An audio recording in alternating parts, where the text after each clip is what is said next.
viene en beneficio principalmente de la organización social y bueno, desde otras regiones del país.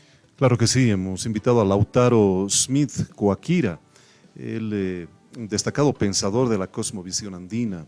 Lo que hemos visto en las últimas horas para la población urbana ha representado posiblemente un cambio dirigencial nada más, pero está llena de símbolos, ¿verdad? El Así bastón de es. mando, el chicote, la presencia de la mujer que ha irrumpido también esta mañana, en las últimas horas. Lautaro, un gusto saludarle. Seguramente ha estado viendo con atención las imágenes porque usted lee más allá de lo que nada más aparenta ser la noticia. Seguramente eh, un cambio de directiva involucra muchísimo para el futuro de una organización campesina. Muy Muy buenas tardes, buenas Lautaro. tardes, estimado Guillermo. Un cordial saludo a toda la gente que nos está escuchando y también un saludo a Polonia. Mis más sinceras felicitaciones para eh, el nuevo directorio de la CSUTCB, que obviamente ya tiene el aval del Presidium. Hoy día se ha entregado con todos los simbolismos correspondientes de nuestros pueblos indígenas de tierras altas, ya sea el bastón de mando y bueno, en general se ha hecho como la ley manda, como la normativa manda, y bueno, lo importante es de que se haya hecho esto sin necesidad de que haya habido disturbios o actos de violencia, y es evidente que la vestimenta del mundo andino tiene una gran significación, dado que uno podría pensar de repente el hecho de que uno se ponga un chulo o un chicote, eh, hay que tomar en cuenta de que cada uno de de estos elementos de las vestimentas tienen un significado. Sí, bueno, y desde luego también las actitudes, el llenar actas, el utilizar sellos, prácticamente una mezcla de ritualidades allí. Nos admira mucho esto que se menciona, que después de muchos años la nación aymara asume la punta de lanza de la Confederación Sindical. Este tema es muy importante, dado que obviamente el tema de las firmas, el bastón de mando y todo aquello, si bien está a la cabeza del pueblo aymara, tenemos una vicepresidencia a cargo de un hermano del pueblo quechua. Obviamente que hay que tomar en cuenta de que el mundo aymara y quechua está muy entremezclado, son dos mundos que cohabitan constantemente. De hecho, gran cantidad de quechuas del lado de Potosí, de Sucre, inicialmente eran aymaras en la época de la colonia, por estas migraciones de los mitimaes, de los yanaconas.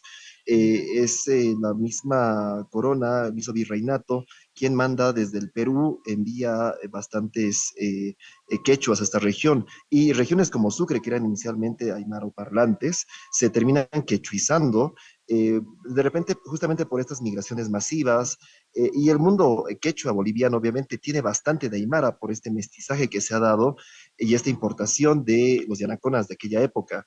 ¿Qué más podríamos mencionar? Es interesante que hayan elementos que, bueno, a uno le llaman la atención. Por ejemplo, el chulo, desde la justicia comunitaria, desde el punto de vista de las comunidades, eh, tiene unas orejeras que obviamente uno puede pensar que tiene relación con protección para el frío. Sin embargo, en la cosmovisión andina se ha mencionado que esto es para evitar que entren o se pueda escuchar malos consejos. En fin, hay también temas que tienen relación con la parte apotropaica, es decir, alejar malas intenciones, como el hecho de llevar calcetines de lana algo elevados, que están obviamente mucho más arriba que la media normal.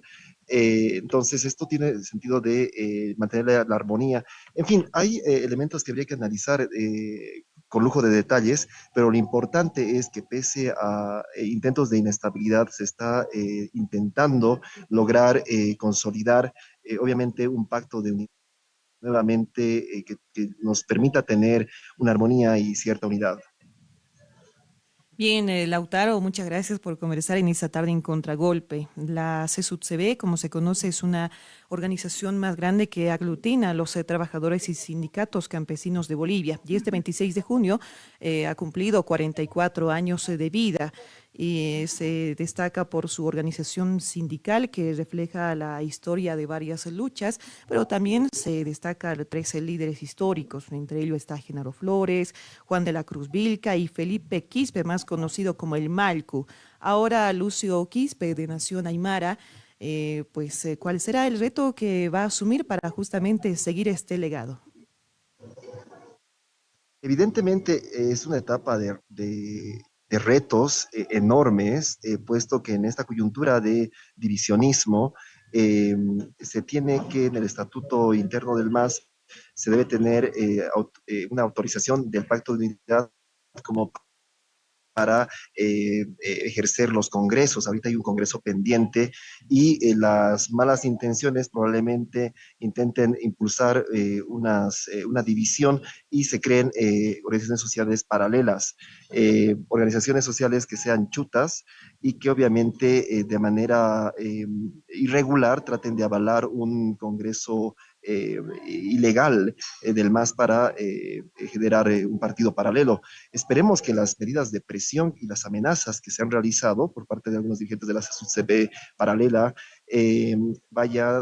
no vayan a ser muy radicales, porque obviamente este tipo de medidas de presión excesivas podrían tender a generar dos tipos de más, ¿no? Más renovación y un más histórico, más o menos al estilo del MNR de izquierda y MNR histórico que pasó hace muchos años atrás como una antesala de una hiperinflación. La idea es que los políticos piensen primero en su país antes que en intereses personales y obviamente esa debe ser la idea, no volver a pecar en repetir los eventos nefastos de la historia que ya hemos sufrido como país en esta época de coyuntura de crisis internacional económica y eso sería mi reflexión más importante. Muy bien, queremos agradecer mucho la visión de Lautaro. Indudablemente, tener una sede sindical también es importante como eje referencial para la vida constitutiva de una organización como la campesina.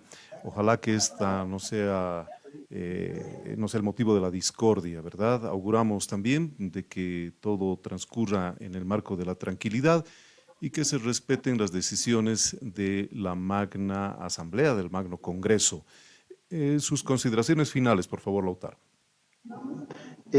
Realmente indicar que somos de una cultura del diálogo, nosotros, como pueblos indígenas, yo que me considero parte del pueblo aymara principalmente, pero también con algunos bisabuelos del pueblo quechua, pues pienso que somos esencialmente de un pueblo del diálogo. No en vano está el ejua que dice Aruskipta Sipjañana, Kazaki Punira Quispawa, que tenemos que dialogar constantemente hasta llegar a una solución y evitar, obviamente, los conflictos que nazcan de ciertas discordias. Por otro lado, siempre procuremos encontrar el bien común antes que el bien personal de algunas ambiciones muy personalísimas que se están dando hoy en día y en virtud a eso encontrar soluciones para lo que venga posteriormente. Obviamente todos los actores sociales, económicos, comunitarios, sí deberían ser reunidos como para llegar a un acuerdo final. Si se quiere desvirtuar esta idea del pacto, obviamente hay otras instancias a las que se podrían acudir, de repente renovar la CONALCAM, pero estas estrategias obviamente de unificación, pero más que todo rearticulando un diálogo para llevar adelante una nueva propuesta que más bien nos ayude a la gente en realidad de Bolivia a tener un horizonte más claro de cómo vamos a mejorar nuestra situación hacia una mejor vida, hacia un vivir bien, es lo que debemos prevalecer. En todo caso, esperemos que haya una conciencia tanto de las bases como y sobre todo del sector político que está a la cabeza de muchas organizaciones para que prevean el bien común de nuestro país. Muchas gracias y Jalaya Bolivia. Jayaya, un gran abrazo, Lautaro. Muchísimas gracias por estar presente siempre en el programa. Los campesinos unidos por una patria con igualdad.